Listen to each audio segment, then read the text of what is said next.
Hey guys, it's Chris from Enola Gaye, and it's time for Valken Debrief Live.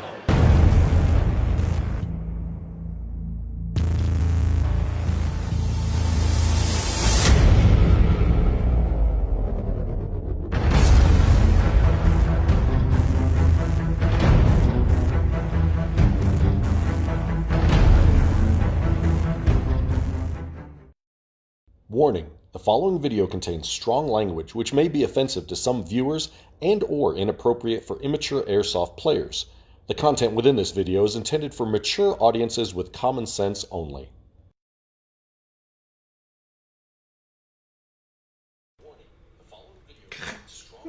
Turn that down. We're about to go live. Oh, come on. We are live. They can hear us, but I they couldn't can't see hear us. the intro. Man, they can't see us. Jeez. If you want to hear the intro, welcome back to the Valken Debrief Airsoft live show, episode number 80. And we are broadcasting live from the beautiful Colorado Ranch. And as you can see, I'm the Kaiju, the Spring Commander of the Valken Alliance, which means absolutely big, wonderful things. And to my right, your left, is Darth Valken, the Dark Lord of Airsoft. Sorry, I still have not paid the writers to change your little name tape. But at least I can say it properly. The Dark Lord, copier of things. The copier of things. Oh my gosh. Well, like one of the breaker of chains, mother of dragons. I mean, we gotta. You're a mother of dragons. That's what you are. I'm not. No. Thank you for watching the show. The show is brought to you and sponsored by Enola Gaye. Smoke grenades. They have pink grenades, smoke grenades, BB grenades, flashbangs. If you've been up to an airsoft event, you've probably seen one of their products.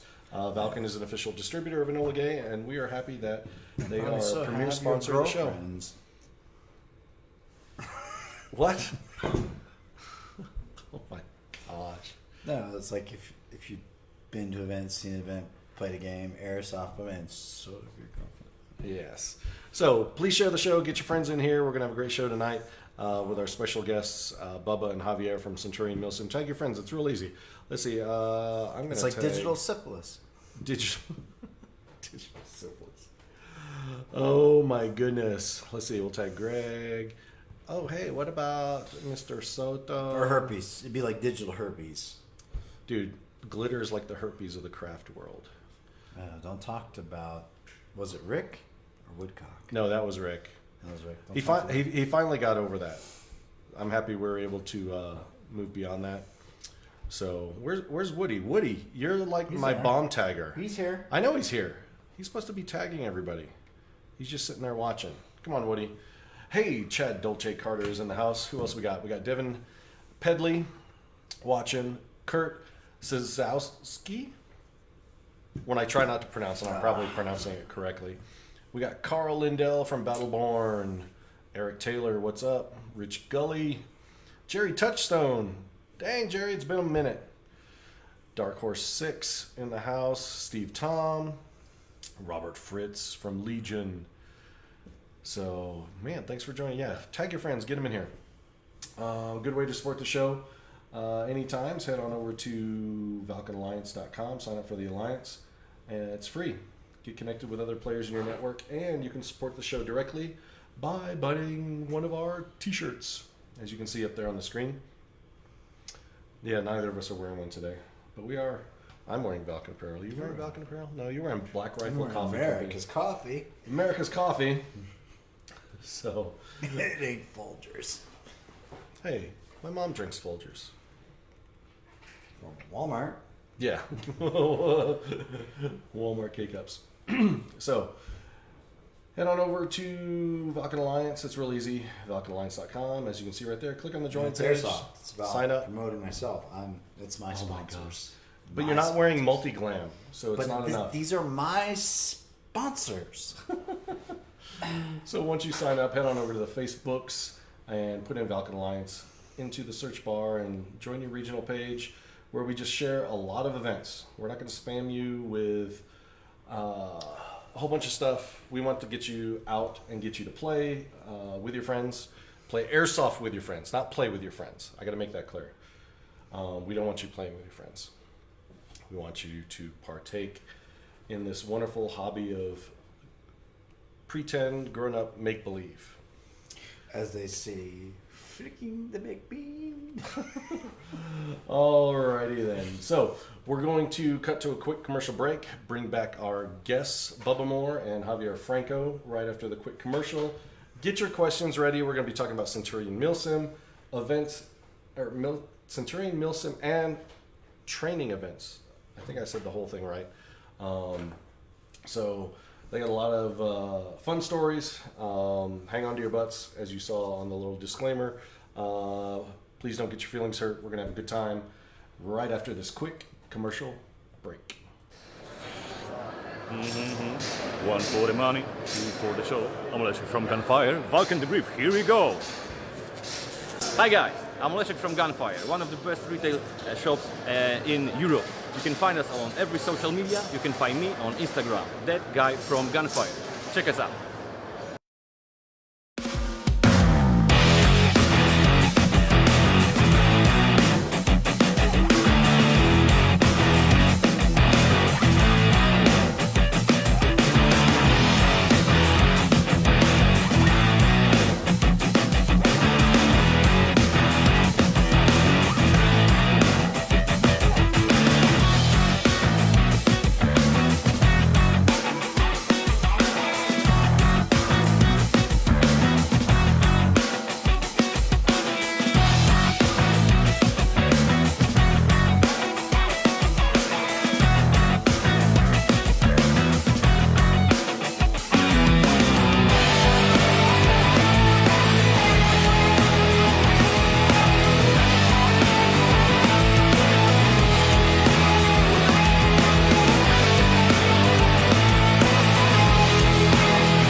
Welcome back to the Valken Debrief Airsoft live show, episode number 80.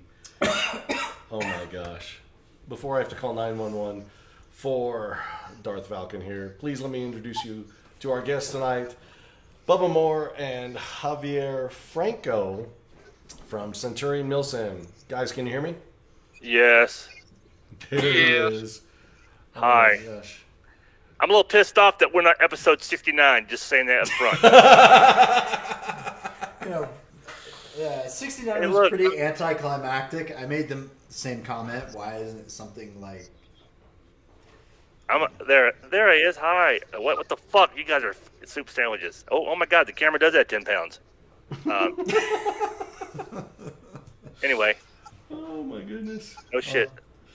So You thanks- guys should record your banter when you're doing your commercials, because that is comedy gold. Yeah, that's the good stuff. But You you need that might get outtakes. fired from your day job, just saying. We should have maybe we should do a Patreon where you can Oh, bullshit. you can have all that do, backstage. do I look like an banter. airsoft gun bunny to you? Do I need Patreon? You do. You trim that beard Outtake. kind of nice. What was that, Bubba? It's okay. I said- Pay me to It would be produce- the outtakes. The outtakes. Yeah, the you're, outtakes. always, you're always about outtakes. That's going on the blooper reel. Yeah, I got some. Wild and uncensored. Wild and uncensored. Oh my gosh, Javier sounds like he's a million He light is. years away. He's in Chicago. I mean, that's like Iraq. Well, isn't it called Chirac? It is. Thank you It very is much. Chirac. Yeah, I hate the Where Texas. no murder statistics are counted. Rob is a good color guy. He picked me up that fast. Boom. Woodcock says, "Ask Bubba if he has any chapstick." No, but wait. How did you know that I do chapstick all the time? Because when we were at Fort Hood for Irene in 2014 and we're on the roof, we were like making obscene chapstick lip memes I've heard this story. on the roof. I was there? Yes, you were there because Dude, I'm were on the fucking roof. punchy. I don't remember what I had for lunch today. Wait, yeah, dude. She was 27. I was about to say a blonde or a brunette. Tastes like chicken. Yeah, I was like, fuck, I'm out of chapstick. Well, I had chapstick, but I washed it, so I'm out. That's what Toe But Jam's yes. for. It's fine. I'm known for my chapstick. That's right. So, for those that have been living under a rock or have no idea about Centurion Milsim or who Bubba or Javier are, please share with our guests just a little background, whatever you would like to share about yourselves so they understand where you guys are coming from. Remember, he said a Javier, little, go first. Bubba. No, you say it. Huh? You go first. What? No. He said a little. Remember that. Yeah, well, that is 12 inches. Remember, if Bubba, remember, we are under the agreement that if I say muskrat, you just need to shut up. There's no safe words, okay? So, We have imperial, metric, and female. Luke, I can't breathe in this motherfucker. I'm sorry. Muskrat. Already? No. So I'm Bubba Moore, Mike Moore. I used to be skinnier. I was a Army Ranger instructor. I used to do all this cool guy shit, and I got into airsoft milsim with a good buddy of mine, Max Mullen. And a couple years ago, I broke off and decided to do this thing that is, it is different. But we'll get into that later on. Javier, and go. 5, 4, 3, 2, 1. You're done. I appreciate the countdown. Yep. So I'm Javier. I've spent a little time in the Army as a nasty girl. Then I got out and I've been playing airsoft. I've done media since 2011. This Week in Airsoft, and then now One Grunt's Opinion, and You call them And then bad reviews, media. yeah, terrible Oh, reviews. dear. Terrible reviews. I don't do reviews. I never do reviews. Nobody ever gave me anything for free. Not that good. But Review I've been these doing- nuts. yeah, all the time. On your face. All right. So so now I would just hang out with Bubba. We throw BBs and do Centurion stuff. Yeah, man. That's it. Okay, great show. See you later. So, how long has Centurion been around? Hey, Bubba, aren't you a little Yeah. tall to be a ranger?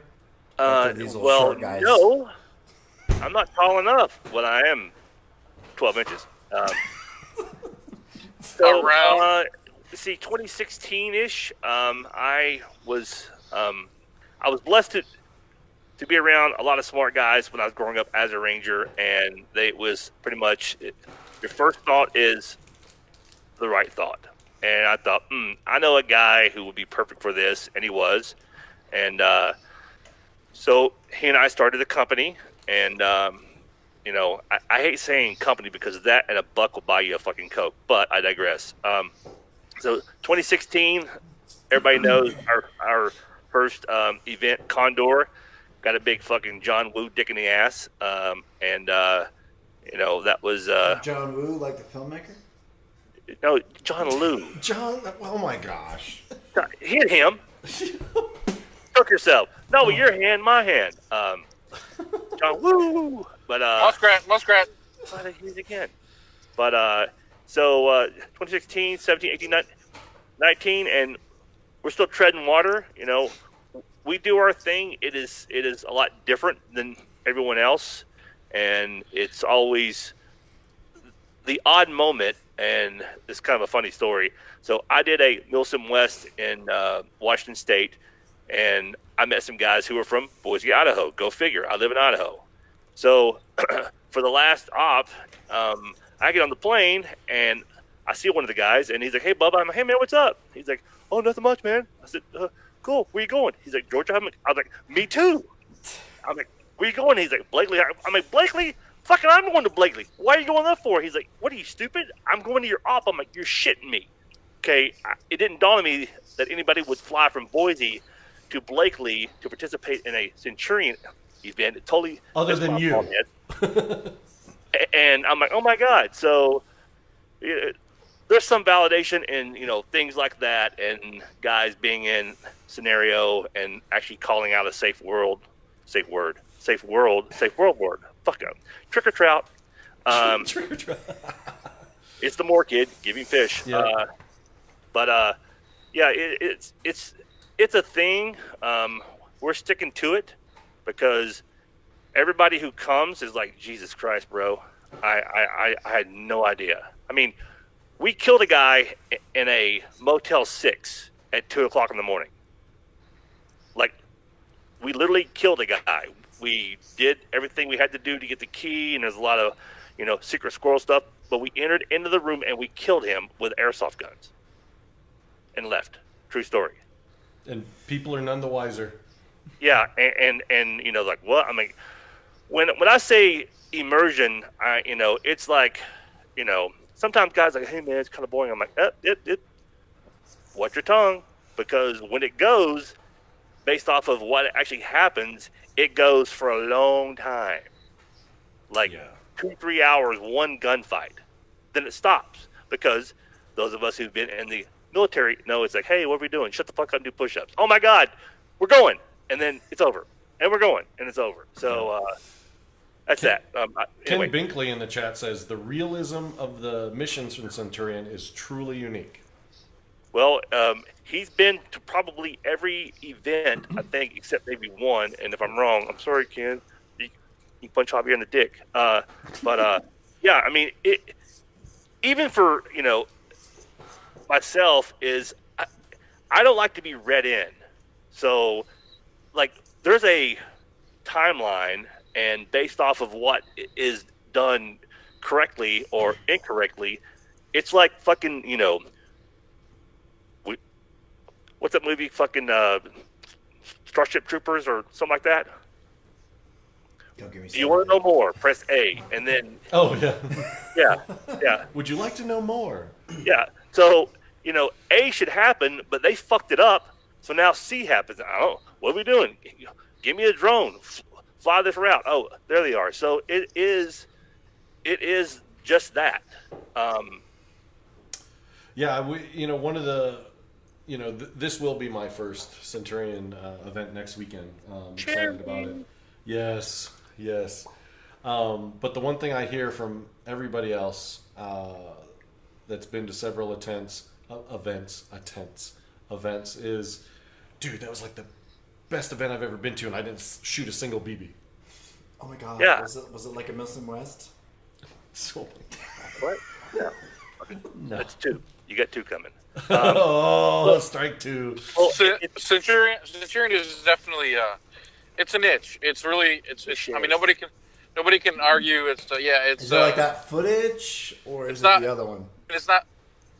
It's not mainstream. It's more or less nothing that anybody's doing really. I mean, we've Bubba and they've really carved out a real specific kind of gameplay or event. I mean, it's not even gameplay. It's what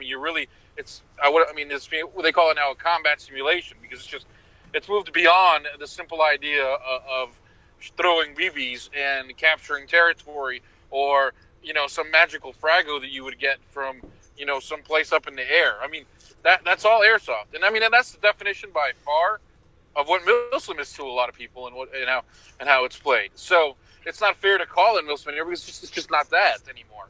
So airsoft is nothing but a tool and an avenue to the story, and to your ability to immerse yourself in that idea and that event and in that storyline as a character. I mean, how many places do you go to where you are given a whole background? I mean, we have tons of intel that just flows on the Facebook page like regular news.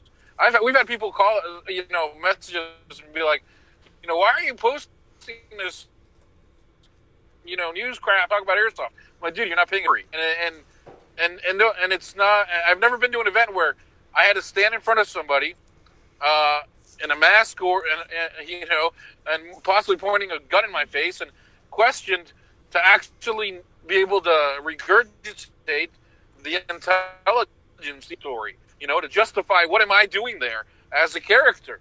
I mean, nobody. It's just I don't know anybody that does that. So it's much more than. It's moved way beyond just slinging BBs. That's why guys are like, oh my god, I've had this awesome time and I barely shot. I mean, there's plenty of trigger time, but the moments in between when you're not shooting that are building up for the intelligence gathering or the answer is going to either get you by or get you killed are now more exciting than the idea of hitting somebody with a BB and shooting at somebody now. So, Tom DeQuattro says Robin Sage for airsofters. Bubba, can you explain what he means there, Robin Sage? So, Robin Sage, I'll digress here. So, the brainchild of all this is a accidental fucking baby that was delivered to me via my ranger buddy, Dave Cardenas. Now, Dave is a fucking savant. He's not a window licker, but he is a legit genius, and he is the scenario writer. He's a D&D nerd also. Yeah. I mean, he'll admit it. He's the biggest D&D nerd on the planet. But he'll shoot you in the fucking face with a real bullet, believe me. Anyway. Sure. So, Dave, his background is SF. So, when you go into the Q course, Robin Sage is a town that's actually, like, people are paid to, like, be in the town, and however you can work that asset, anything is possible. And when I see anything like, hey, man, check this out. I've got $5,000. It's over here. I want you to go kill this guy for me. No, I'll do it for 10. Okay, cool. So it's winning of the hearts and minds, which is what SF was based upon. But it's like you're not committing war crimes. You're just really getting everyone to like come inside your box. And our box is, okay, it's empty. The players show up and they're like, oh, fuck, I didn't know I'd be out there for 3 hours. I'm like, I always say, you leave for 4 hours. So if you come back, if you don't refit, prior to work, fucking weapons maintenance, personal hygiene, and chow. That's the order of it. So you got to come back and get reset. Robin Sage, you could be hanging out downtown in civvies, packing a gack, doing your thing, and all of a sudden a gunfight breaks out. Now you got to have fucking PID. Is he a bad guy? Is he one of us? So that happens. And there's been times in which, I've almost gotten shot by my own guys, and, other guys have shot in, blue on blue in theory. But it's where you can be in civilian clothes, get in your vehicle, go somewhere, meet somebody. I don't know why you're going there, but I know this guy is working us for money, but his intel has always been good. Divvy out, if there's 4 of you guys, stash the money, and I kind of taught guys how to, get patted down and, hide the gun, yada, yada, yada. But then when you get hooded and flex cuffed and then put in a van, driven around for 20 minutes with Barbara Streisand playing, and then you get brought into a room, and now I hate that song. Girls. You are under the gun. And I've had guys go, hey, man, I fucking froze. Yeah. I'm like, yeah. But that's the intel that's gathered that feeds our next mission. And it goes, and it goes, and it goes. And if, we did a dead drop at a CVS pharmacy in the card section one time. Oh, wow. Yeah. Seriously. The short and sweet of it is for Robin Sage itself. It's one of the culminating training events for Green Berets or Green Berets in training. The completion of Robin Sage is when they take everything they've been taught as a Green Beret is to link up with an indigenous force, to organize the resistance, to organize an underground, and to develop a plan in order to overthrow a government or set up for.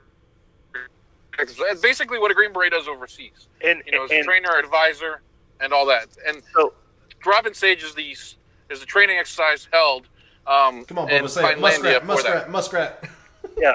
Well, so and how we think is based upon our personal experiences, and I'll give you a really good example. And I'm not one for fucking telling war stories, but I was in Iraq, and a Ranger buddy of mine, he and I had been in the 75th Ranger Regiment, and had both been in RD for a while, and now we're downrange and we're running around.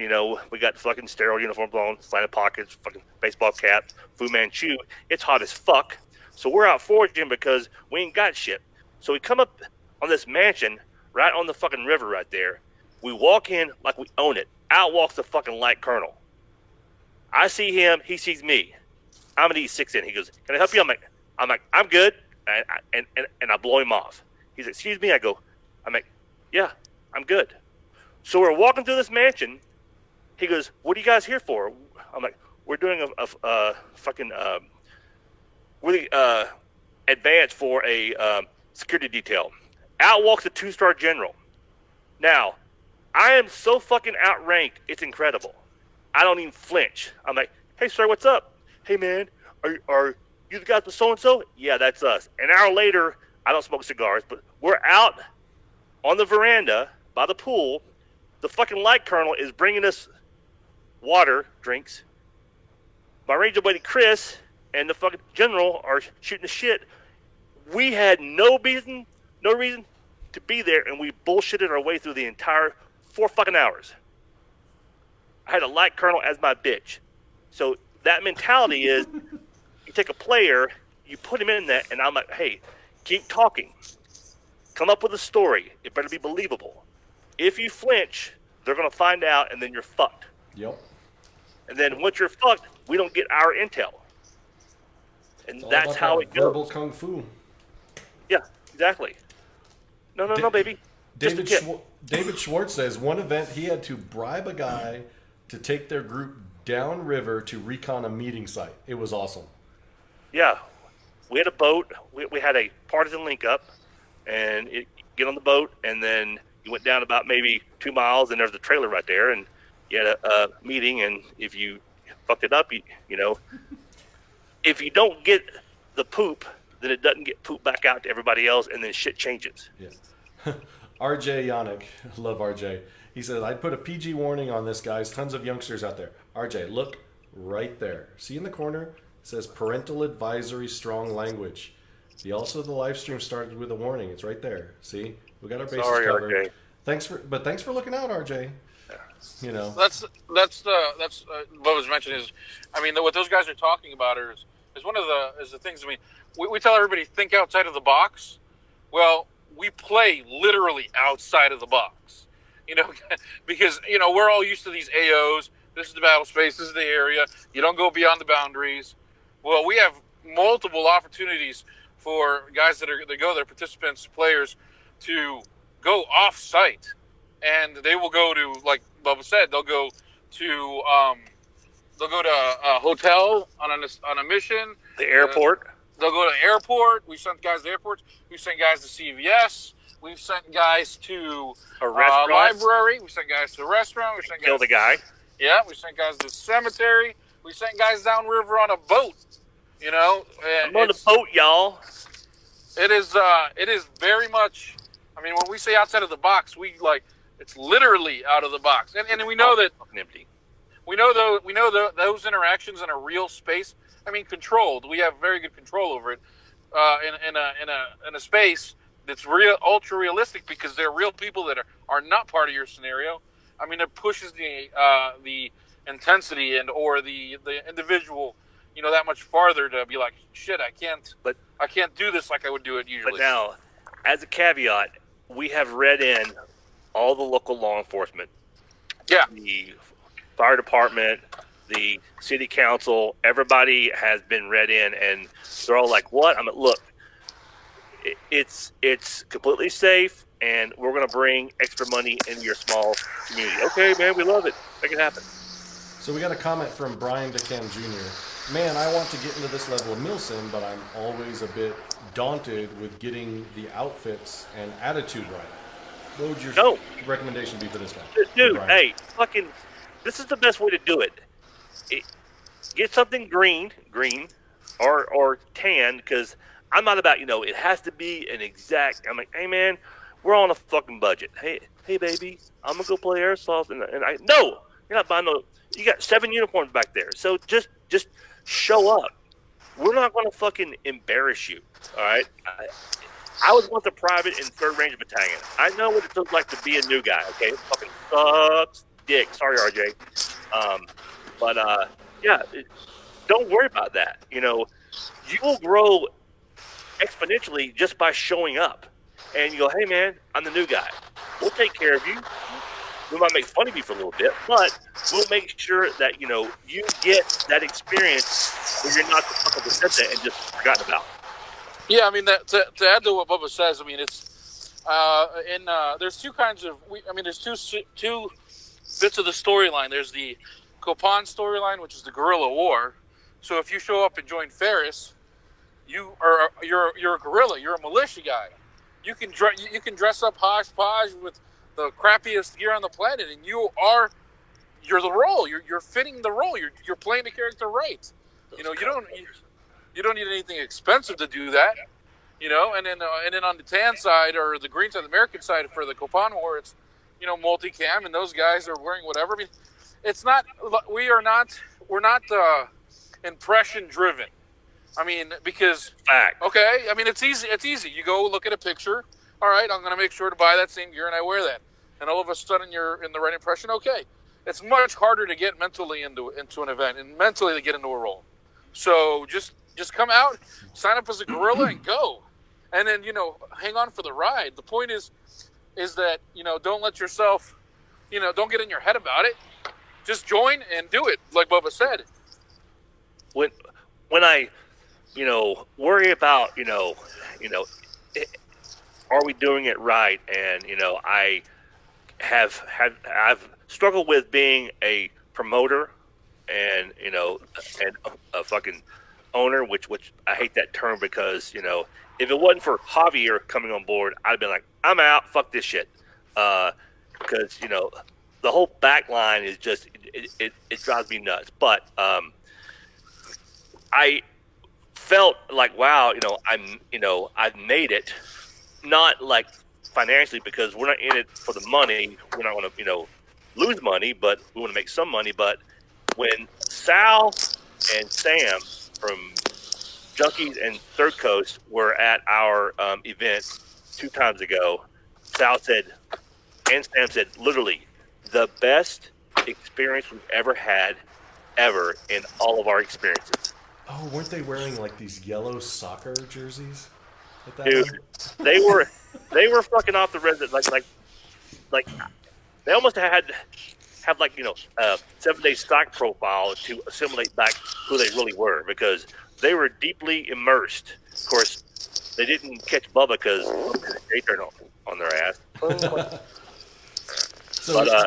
Go ahead. No, yeah, but that's the thing.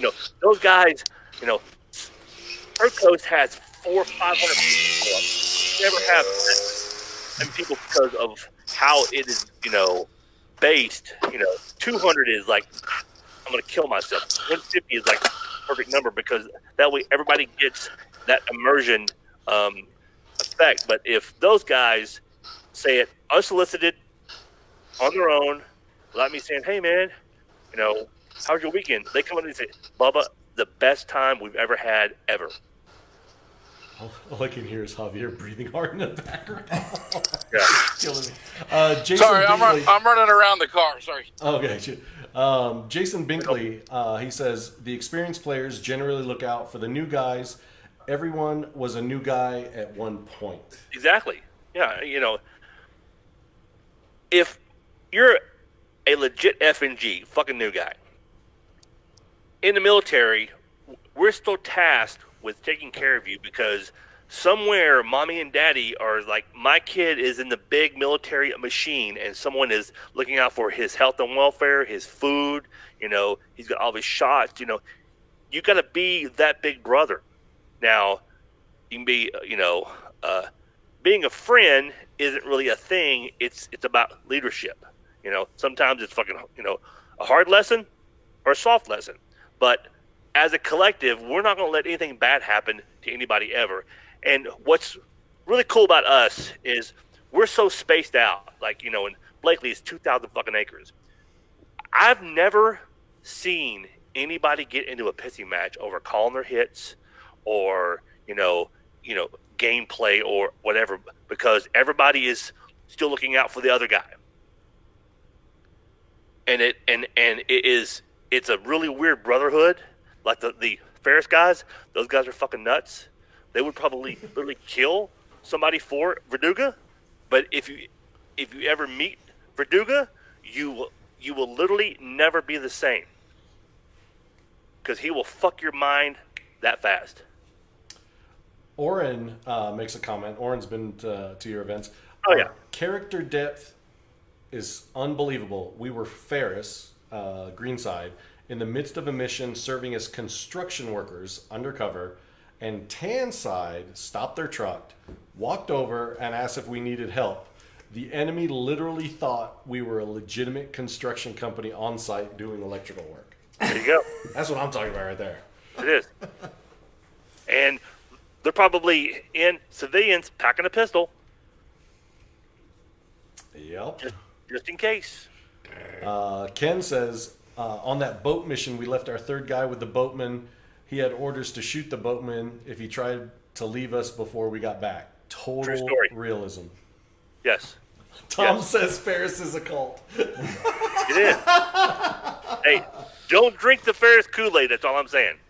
That's why you must come to the FEB. Join the FEB.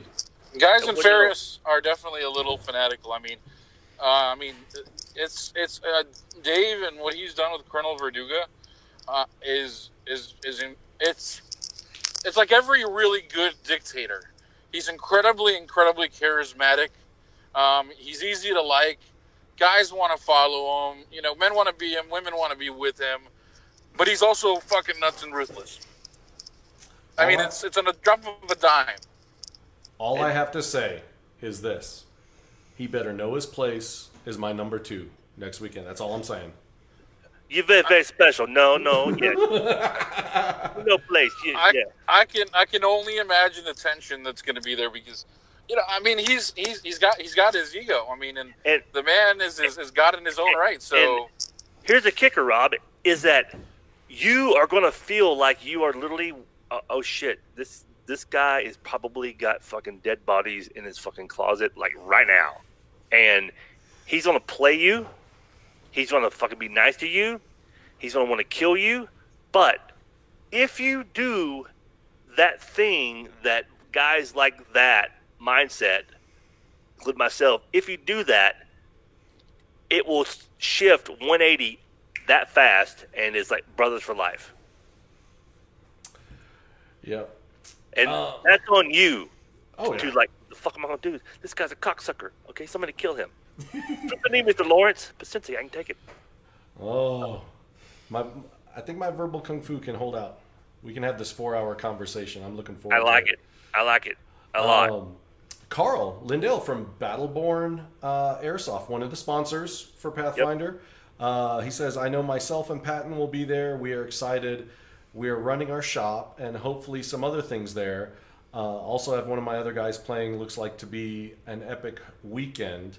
Javier, speaking of sponsors, how do you have the sponsors coming out and setting up for those? Because you guys don't typically run like a normal vendor row like these other event hosts do. So how do you get these sponsors involved, Javier? So usual event is Friday you arrive and it's usually the meet and greet for everybody, and you got your vendor row. I mean, it's what everybody's used to, sees everywhere they go. Well, for the most part, usually we do 2 separate check-ins for each faction, in which either side never sees each other until first contact. That adds to the who on the field is with me and who on the field is against me kind of unknowing situation. And then for vendors, and because of the nature of the AO, this is our first time at Pitcher. It's 1,600 acres of abandoned town and area. So we wanted to, bring guys together at the beginning out of safety to talk a little bit about the AO. So this time we're going to have the vendors there at check-in and all together. But what happens is once the players arrive, they do check-in, they do chrono, they get their safety brief.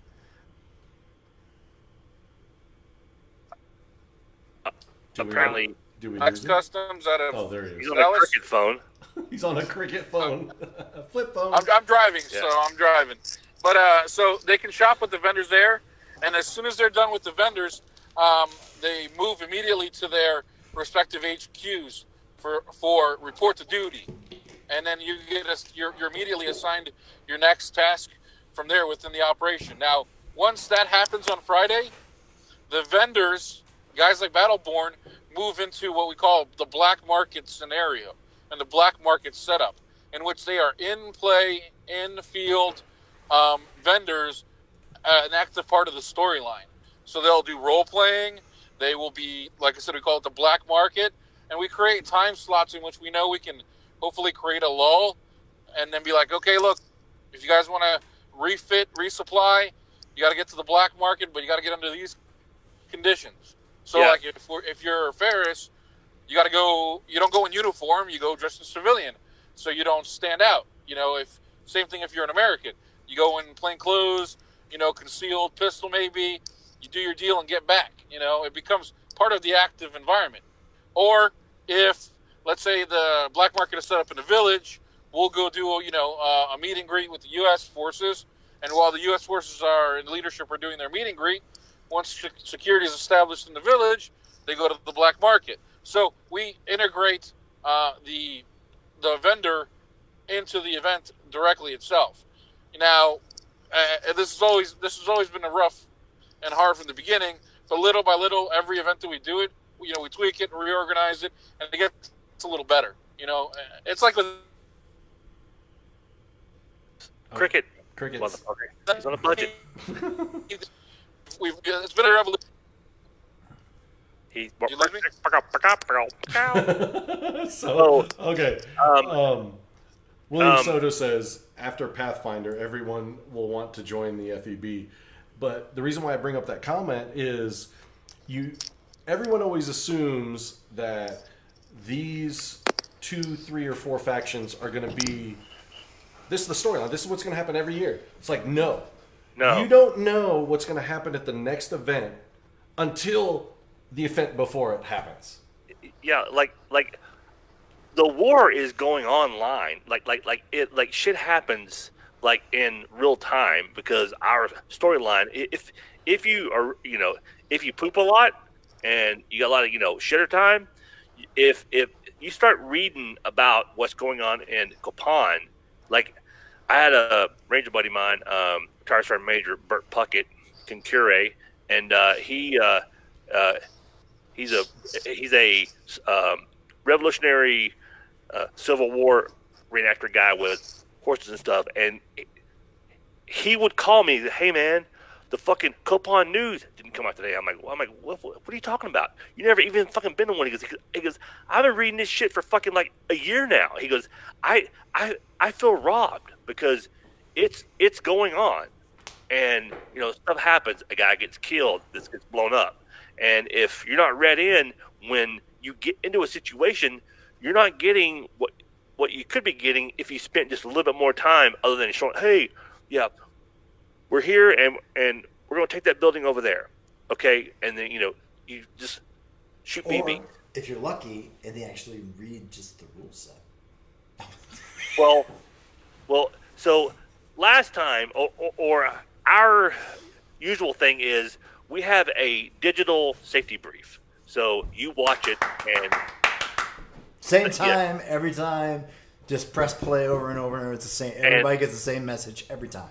And when you watch it, you have to correspond back with your email address. So at Chrono, we scrub the list, and if your email address isn't on there, then you get your smartphone out and you watch it. So that takes away from the, okay, here's your safety brief, we're going to do this. But given the fact that, people are like, oh my God, this AO is like toxic. I'm like, it's not fucking toxic. It's been cleaned up. There's an actual K9 training facility on site right there, probably 12 to 13 Malinois. I actually had to talk the guy out of, well, it might happen, but so I got a Mal, and he has Mals who bite, and we might put a guy in a bite suit to get bit on target. Doesn't Joe from the mailroom have a Malinois? Malamute? Aren't they how big are they? Alaska Malamute? No. Belgian Malinois. Belgian Malinois. Oh, Belgian Malinois? They're huge, aren't they? No, they're about Oh, we're going to get a camera turn. that big. Oh. He looks mean. He's like, what's up? He's like, what's up? I'm just scratching fleas. His dad, Axe, was handled by my ranger buddy, and Axe had a lot of fucking bites in Afghanistan, but my buddy got blown up, and he's a double below the knee, and so when he retired, he got his dog and hit a puppy, and now I got this fucktard. But anyway, they're about 80 pounds, but they run at about 37 to 40 mile an hour. Wow. So You ain't outrunning that. No. That's not happening. Tom says, Especially not an missile. airsofter. Yeah.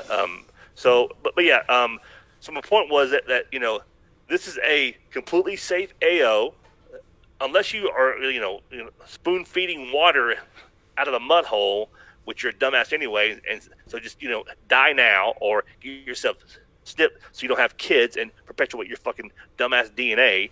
But it is a safe place, but just to make sure everybody has a warm and fuzzy, it'll be one really good safety brief and then go. Because historically, you show up at around noon, 1, 2, 3, 4, 5, you get your chrono check-in, you go to war. So there's almost 8 more hours to our op. And let's make this clear. Let me make it clear to some of our viewers that have never been to one of your events. It's not like airsoft football where, okay, you have formation. There, it's 10 a.m. Okay, we're counting down. We're ready to start. 5, 4. No. 3, it's not that. No. No. Once you checked in and you're in game, things are going. Yes. But everything follows a logical, realistic timeline. It's not, hey, I'm going to blow my wad in the first 20 minutes. No. No way. No. It's So instead of finding where your camping spot is and where to chrono and this and that, it's like, oh, I'm trying to find the rest of the guys because they're already out there. I got to find where. Yeah, they got to move out to their headquarters. Yeah. So you'll have, green side here, tan here. And then when you get out there, and of course, guys are like, hey, man, I want to do continuous ops. I'm like, no, you don't. Trust me, motherfucker. I assure you, and this is a fucking fact. Anybody who wants to do continuous ops, look me up, fly me out, and I will crush your fucking soul. Because I can make taking a shit miserable. Dude, okay? I remember when I was at Infantry Officer Basic in Fort Benning, Georgia, and our TAC, our captain, he had this satchel. Always full. Right before we go out to the field, we're out in the field and you see this big messenger bag type satchel and we're like, what the heck is in there? And then right as we're getting tired, simulator. We're like, oh, 12 o'clock, 12 o'clock. I know, dude. And we'd be running, just like Bubba said, 12 o'clock, 300 meters. And then we'd get there, we'd pull security. You're dead, you're dead, Yep. you're dead, you're in charge. And just about when we're about to relax, there goes another one. And we're like, damn it. We'd be walking 72 hours straight just to avoid RD simulators. And that's a suck fest. And I know that I've always equated, Airsoft Milsim to the National Guard old school. Hey, honey, I got drill this weekend. You go work a little bit, you hang out with the boys to fucking shoot the shit. You work a little bit, hang out with the boys to shoot the shit. So yeah, we go into recovery ops, patrol-based activities like 2100 on Friday till about 07. But when the shit kicks off, if you ain't there, fuck you. Keep up, motherfucker, because it's game time. And it's funny seeing guys like who have vehicles just come driving up. Hey, what the fuck? Get over here, do this. Like, well, no one told me. I'm like, I don't know what's going to happen. Where you at? Oh, we went to Taco Bell. All right, well, fucking Taco Bell's over. Where's mine? Where's my Taco Bell? Yeah. Now get in the fight. Yeah. It's we do give you a chance. Like ultimately, our goal is everybody has a chance to be successful. Period. Yeah. It's what you do with that. And last weekend in New York, Tony Fan and fucking Dobie and Cooler came over and we had dinner. And Cooler was like, hey, Bubba, I've heard guys say your shit's too intense. I'm like, well, man card, give it up, bro. Too intense. It's what you make it. If you want to, tap out and take a 2-hour lunch, great. But you're doing something right when guys now feel a sense of responsibility and loyalty.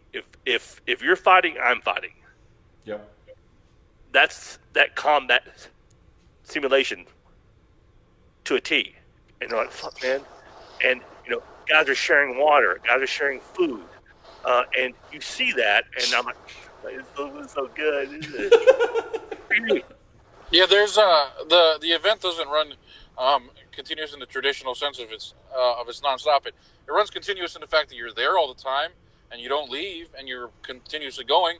And the way the pace runs, anyways, you wouldn't make it past midnight. Guys just would crash.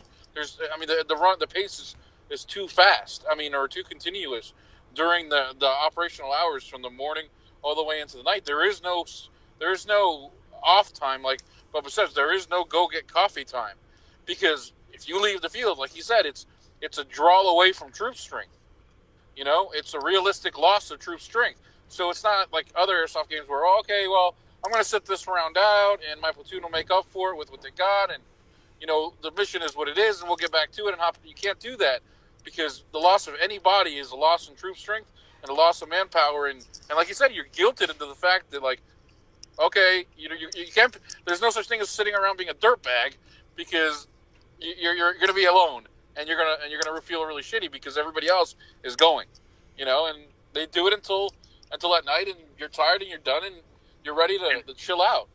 And if guys choose to camp, they camp. If guys want to go to the fucking hotel, or in this case, casino. Hey, they have a great prime rib buffet. I'm telling you. I know. I can't wait. Verduga's buying. Boom. Nice. Guys can stay off site, and guys can go to hotels if they want at night. But the thing is, like you said, there is no formation. There is at X amount at this time at 0800. 08. Locked and cocked. We're gone. If you aren't there and you weren't at headquarters an hour before, getting your briefing, getting your orders, and getting an idea what's going on, you fucked yourself and the rest of your unit. So it's in that sense, it's very realistic. So we have a couple questions in the chat. Ones I've seen is there a minimum age, and are vehicles allowed? If you have to ask, you're too young. How about that? Well, their vehicles, because there isn't an event held on anything smaller than like 1,500 acres up to like 5,000-6,000 acres. Vehicles, we have to have them. Vehicles are an incredibly important, integral part of the event gameplay, because we're moving, quarter mile, 2 miles to a target. Fuck walking, I'm just saying. And it's just it's a logistical waste of time to be just, okay, I'm going to hump it for a mile, get into a fight for 30 minutes, and I got to hump it back. You're wasting your time. I could put you on target for 2 to 3 hours, or send you to a secondary target on the fly if I got vehicles to move you in. And it isn't shuttles. It isn't like when you go to other events where oh, I'm going to get on the deuce and a half. It's going to shuttle me around. No, you're in either a gun truck combat vehicle, or we use a lot of pickups because that's what they do in real world. I mean, you look at photos of Syria and third world countries, and they're dudes just clown carting in the back of a pickup and riding in the battle. You would have come out and you've got a vehicle that you are fully confident in getting shot with BBs, i.e. I once turned in a fucking box truck to Ryder, and the back door, I'll bet you it had, and I'm not lying, 50,000 BBs dented. And I'm like, okay, keep the door up, it's all clean. Yeah, we're good. Okay, thank you very much. So, I'm out. But yeah, bring it out. Yeah, I've done the same thing. I will always run a 4-door pickup because I'll move troops around and guys around. I've had to unbend bumpers and Sharpie scratches, and I turned the shit back in. but that's how we roll. I mean, I took a 16-passenger van down a game trail and caught the fucking river. I am not kidding. I mean, I was there. You ask guys. I'm like, I just drove, man. You have a van. I know, but I was busting brush. You ask guys. I mean, we obviously want to keep within the speed limit, and we obviously don't want to be dangerous. But you ask guys, and when they ride in the back of a vehicle, it's an adventure into itself just to be moving around from place to place. Oh. So and you can shoot out of our vehicles. Yeah. Wait, you can't shoot out of your vehicle, can't shoot into the vehicle. Oh, no. Driver hurt feelings. No, Oh my God. you can shoot everybody. It's what's Or like some events, you can only destroy the vehicle if you come up from the 6 o'clock and shoot it with a Nerf gun that's shooting this joules. It is combat simulations. So it's like this. Our medic rules, which I came up with because I'm me, and I got fucking pushback from fucking Dave and Mr. K forever. But so if you get shot, and we have a new thing, it's called the kill stick, and Horan, he came up with it, and so we've partnered. So it is a thing that hangs down, and if I get hit, I yell medic. Everybody's a medic. So once I get hit, if you walk over, you pull the first Velcro tab down, and it has a skull and crossbones. Immediately, I'm back in play. I get hit again. I call for medic. Pull the second one down, skull and crossbones. Immediately, I'm back in play. If I get hit a third time, I'm dead. There's no bleed out time. I leave the fucking AO, and I go back to the either mobile respawn or the fucking actual CCP. Instantly, a truck gets hit. It is deadline. Hazards come on. If you don't kill everybody in the fucking truck, they still shoot you. If within 5 minutes I get out of the truck and I raise the hood and close it, truck's back in play. Hit the truck twice, it's dead. There's no time. You go straight back to the fucking CCP or respawn. That removes one thing: meat shields, and it takes away from players going, "Hey man, well I got 5 minutes, and we suck at math." All right? 2 and 2 is 10. 9 times out of 10, they didn't hit the stopwatch. They just went, wait. I think it was around this time. Doug Smith says, Bubba loves shooting from the driver's seat. Goddamn right, man, that bearded motherfucker. He's got married too. Another question from Brian. I see on the Centurion Milsim site that heavy weapons players are limited to fit as roles are needed. How well do they work in those ops? What kind of guns do you see more of in that role as HPA versus AEG? And how effective are they in the long term of the weekend? Bring out whatever you have. We will chrono you, and we will put you in the applicable fucking position for you to shoot as much as you ever thought you would shoot in the most weird environments. Hey, there you go. Ken says vehicle recovery skills are definitely practiced. Yes.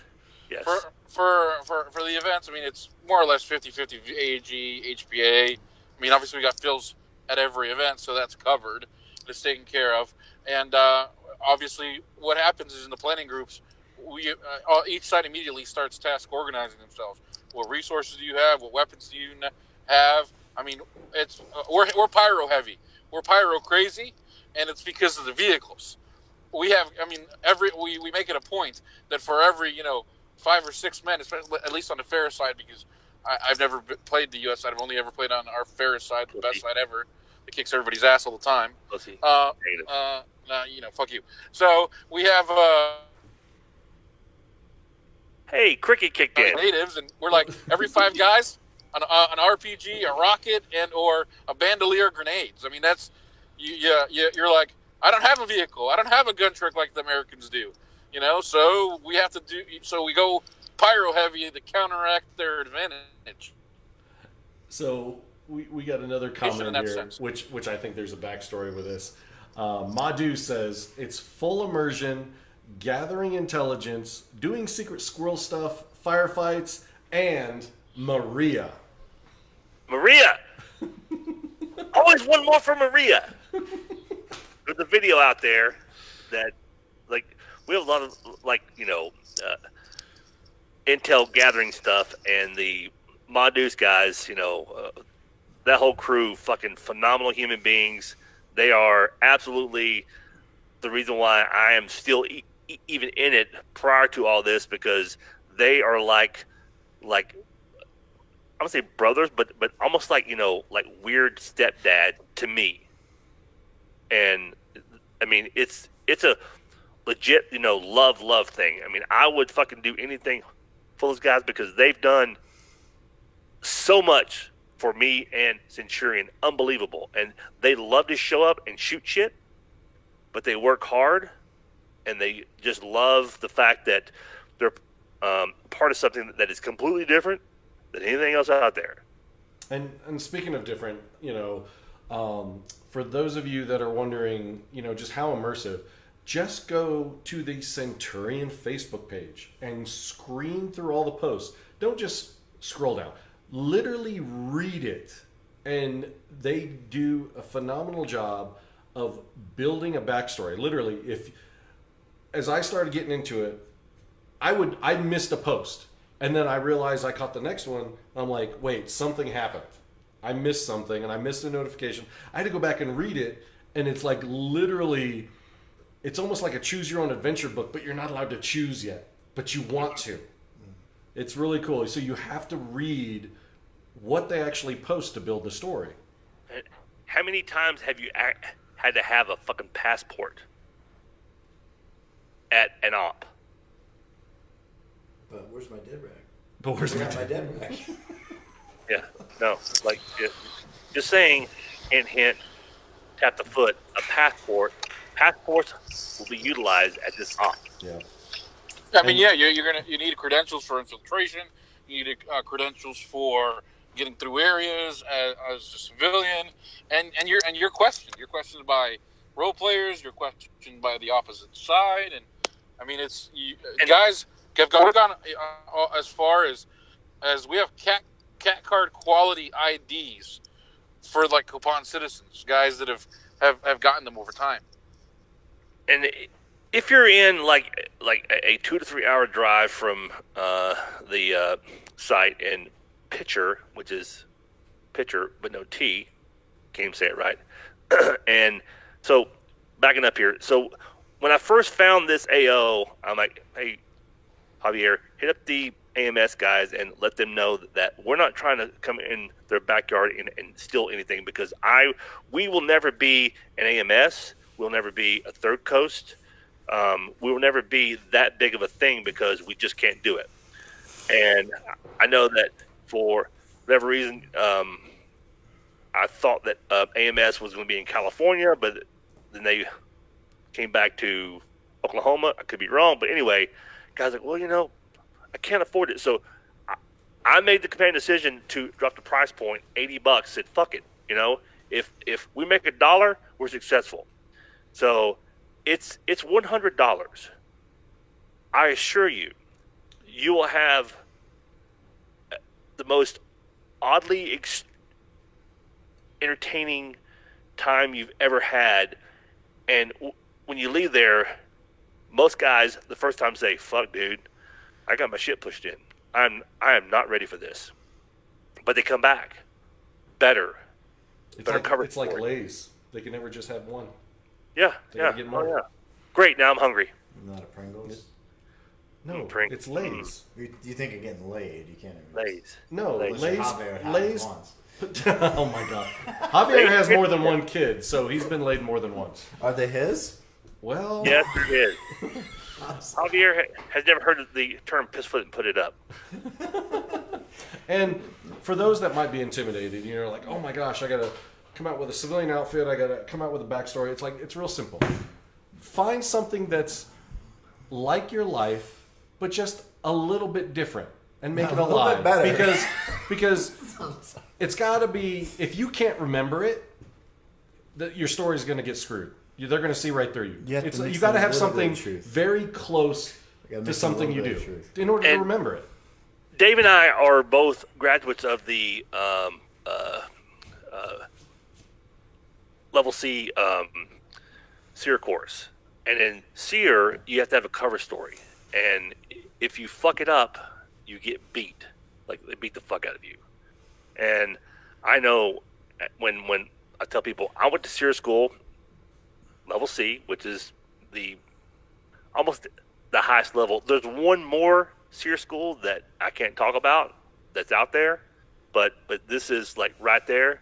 And my cover story was pretty good, but I fucked up and I saved my ass, and I never got slapped in SEER school. And the guy's like, you're full of shit. I'm like, hey bro, I'm telling you, thinking on your feet. If you can keep talking, you're winning. If you stop talking, you're fucked. That is what happens here. And if you take that metaphor of talking, if you stop shooting, you're fucked. If you stop talking, you're fucked. So you get into something. I mean, we were outnumbered. Verdugo was going to execute a CIA guy. Everybody is in civilian clothing, and somehow my guys, outnumbered in civilians, managed to kill everybody and rescue the fucking CIA guy prior to Verdugo killing him. And I'm like, that was a thing of beauty. Hello?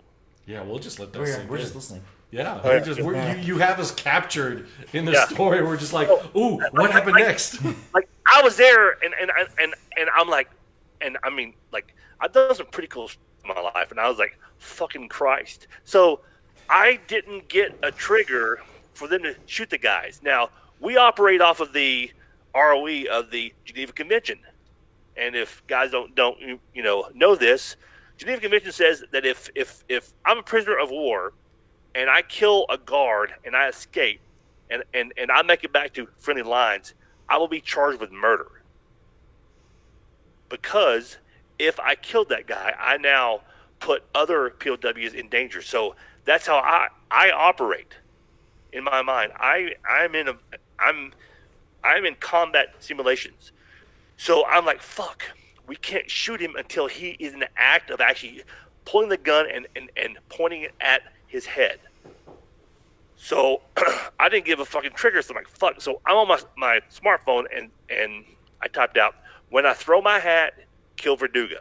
And I'm walking around showing it to my guys. I almost showed it to two of Verdugo's guys because everybody's in civilian clothes.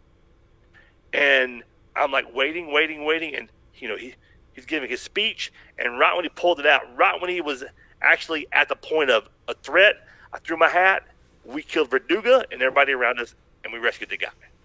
Now, that wasn't me, that's the players in the moment, and Tim, what's his last name? Tim was at the base of a tree. He's a 55-year-old man at the base of a tree, and he's Tom Cruise in fucking Collateral in the nightclub on his back, just fucking slaying dudes. I'm like, oh my god. Oh my gosh. Oh. Yeah. The stories, and that's the other thing too. It's a lot of the guys, like you said, they come for the first time, they get smoked, but they're like, man, they want more, and that's the thing. What they're loyal, and I don't not in a cliquish way. They love coming back to your event because of what you provide, but they don't tell anybody squat about the details. They're just like, no, trust me, you gotta come. You gotta come to the event. Yeah. If we tell you anything, it's going to ruin it. No, you just have to come, fully put yourself into it, and let yourself experience. So when you're 14, 15, 16, Javier's case, like 24, and you are chasing your first piece of pussy, no one tells you about pussy, right? You're like, oh my God, it's amazing. Why? And then you're like, oh my God, it's amazing. But there's no backstory to it. You have to experience it. You fuck it up a few times, you fucking drop the ball, whatever, two-pump chump. I never did that. But that's the thing is, learning it for yourself, blunt force trauma, throat punch are the two best ways of learning anything. And we teach some humility because as a leader, if you can say, hey man, I fucked that up. You might take one for a new guy. You might hook him up, but that's where no one tells you so that you get that maximum experience when you're like, fucking Christ, I have an American flag on my left shoulder, and apparently Verduga doesn't like Americans. And now you got to figure out why you're wearing that. Yeah. Doug Smith, he asks, hey, did you talk about the special missions and all? Yes, Doug, we did. You'll have to go back and catch the rewind there. So Doug should still be consummating his brand new marriage. Oh, Doug just got married? Yeah, like last week. Dang. Yeah. The thing that I think is Doug. the thing that I think is a little hard for handle for the average airsofter and even Milsim player is that everybody's so used to getting this, op order and their warrant order and the schedule. This is how it's going down. This is what's going to happen. This is when I get up. This is when I need to stand and this is when I need to, listen to somebody's speech, and then they get all this giant, this giant information as to what's going on, and this giant battle plan is put together on average, and everybody needs to feel like, tell me more, or else they don't feel it's organized. So, and we totally turned that on its head, and the idea, it's you don't know anything. I don't know anything. The vets won't tell you anything. Because, like Bob said, you ruin the genuine emotion and the genuine experience. If I'm going to tell you what you're going to see, I mean, I take something away from you. I've taken away from you the original emotional response that you're going to have to whatever stupid or fun thing that we make you do. That at the time is like, what the fuck am I doing here? But afterwards you're like, holy shit, that's what made the experience. So yeah. We gotta. So it can be a turn off. I mean, we can't deny it. It's a turn off to some guys. Wait a minute, I don't know anything. You're not telling me it's not a schedule, or we don't tell guys. We don't ever feed guys more than a set of missions one or two at a time. So you don't even know what's going on in the next 5 hours. And guys are like, this is all so disorganized. It's only disorganized because you don't know what's happening. The handful of guys that are the wizards behind the curtain, pulling the strings, we're carefully watching a controlled timeline and a series of events that we're hoping to hit depending on you not fucking up. If not, we help you redirect back on task. Or they fuck it up. Or they just fuck it up. And oh yeah, I mean, that happens. We go way off rails plenty of times. Yeah, and then we work to reset and bring it back. But guys need to understand that you give up the fact that you're not going to know what's happening, and let go to that, and stop expecting every detail. Why would you ruin the unique opportunity by wanting to know everything? That's airsoft. That's guys that's been spending too much time going to events and reading schedules. Like I sent out 4 dudes in town at the cemetery and said, you're looking for 2 vehicles. They're drug dealers, and they're going to come out and, fucking do a sniff test, piss test. But I'm told that meeting will lead to the drugs. So, I get a back brief, and they're tracking. They go to the cemetery. They fucking track the wrong guy. They track one guy in a pickup truck. They lose the pickup truck. And come back like, hey, man, yeah, we lost a guy. I'm like, the guy, he still in 2 vehicles. Well, we didn't see that. So they fucked it up. So now I'm thinking like, okay, I know there's a drug deal. I get my drone up. I spend 30 minutes flying up and down the fucking MSR, and I see it going down. We spin everybody up. We run down there. We haul ass. We get into a gunfight, and they don't take the path of least resistance. They hump the drugs 1,000 meters through the woods to a different fucking site. Damn. Yeah, and that's like it literally is. They don't want to be killed. We don't want to be killed. So I mean, granted, it's a BB war. I get shot a lot because I'm not. Hey, fucking Bubba, shoot his ass. Fuck you, motherfucker. But that's the thing is that this was the mission. They fucked it up. I had to react accordingly.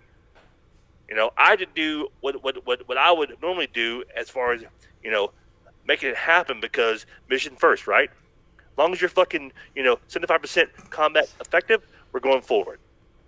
And guys like, what's going on? I'm like, man, I don't know what's going on because they fucked it up. I'm gonna unfuck it. We unfucked it, and we went down and had a really good hit. They get the drugs. They moved it. Got the drone up again. I found it the next day. Hit it again. They ran again 2,000 meters to the fucking woods. Yeah. Humping drugs. You got, and that's, Doug says it best. You don't know what's happening, but you have a lot of freedom to make choices and shape the event, even if everything doesn't go the way it's supposed to. Exactly. Yeah. So it is player driven, 100%. Allow it to unfold. You stop steering it and smacking it when it doesn't go the way you want. Yeah. Say again? Say it again. They didn't hear you. You gotta speak louder. I said you allow the players to drive it and let it unfold, and you don't smack them upside the head when it doesn't go the way you want it to. It is a timeline that is, man, if it goes great, this is perfect. And hi, I'm Murphy, bend over.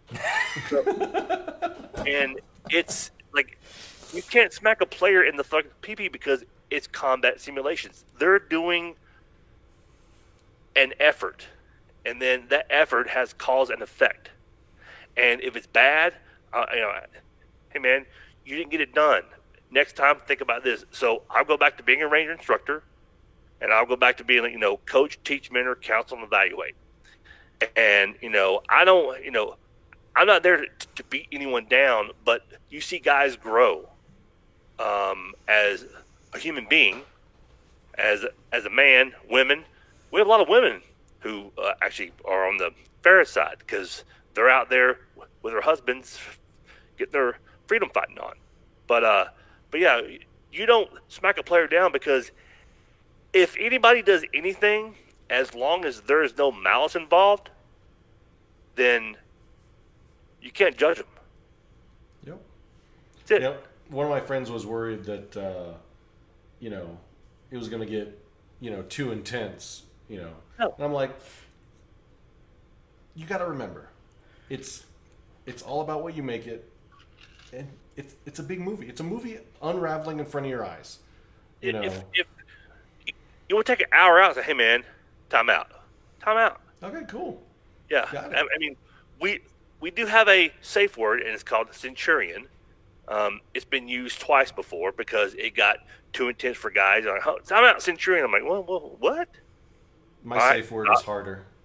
Yeah, well, yeah, I know that. Da-da-da.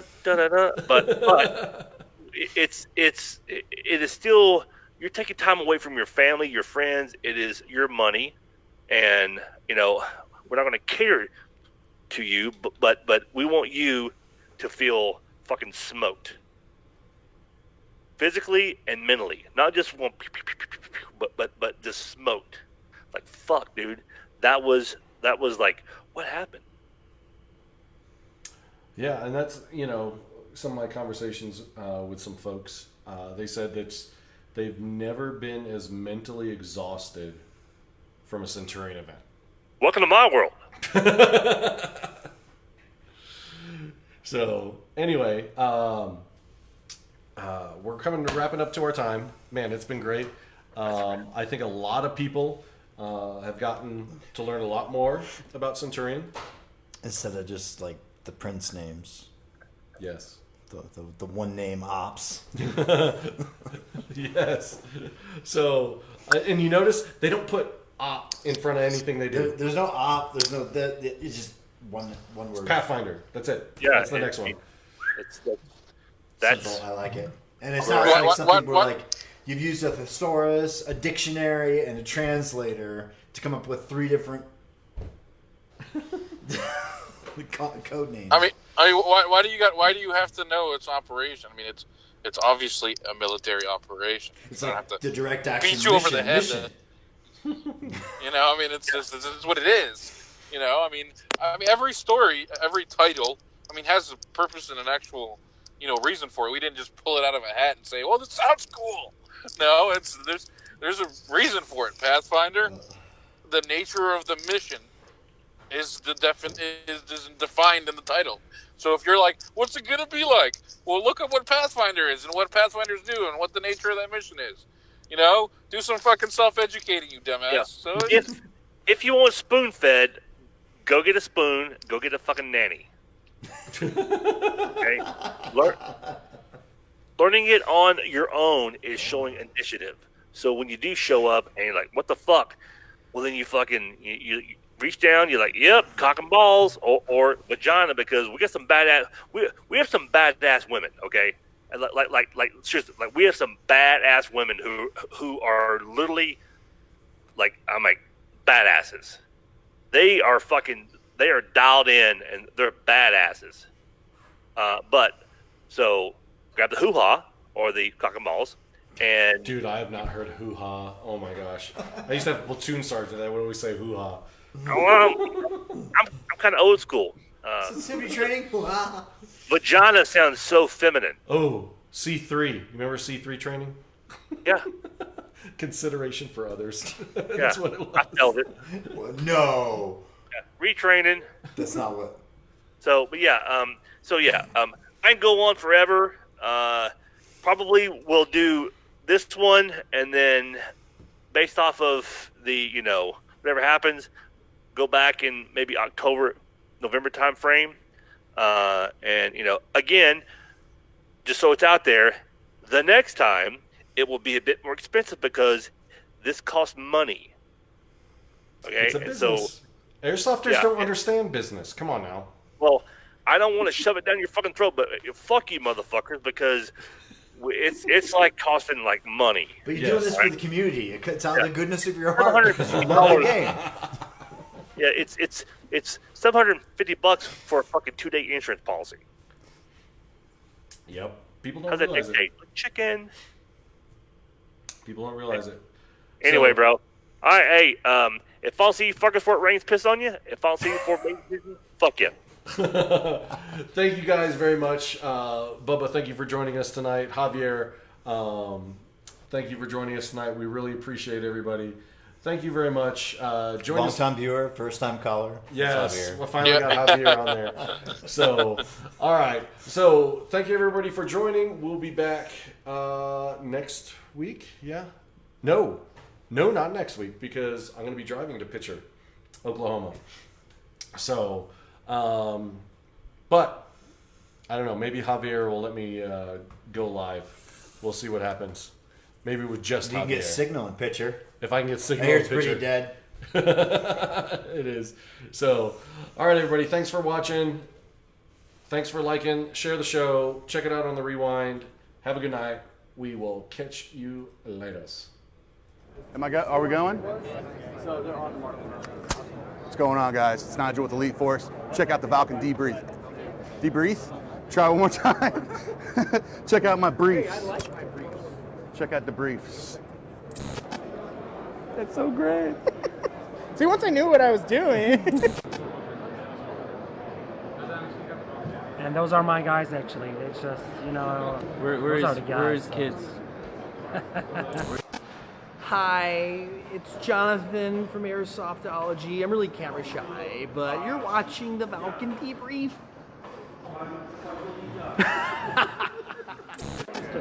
So, we like to give you a small gift from us.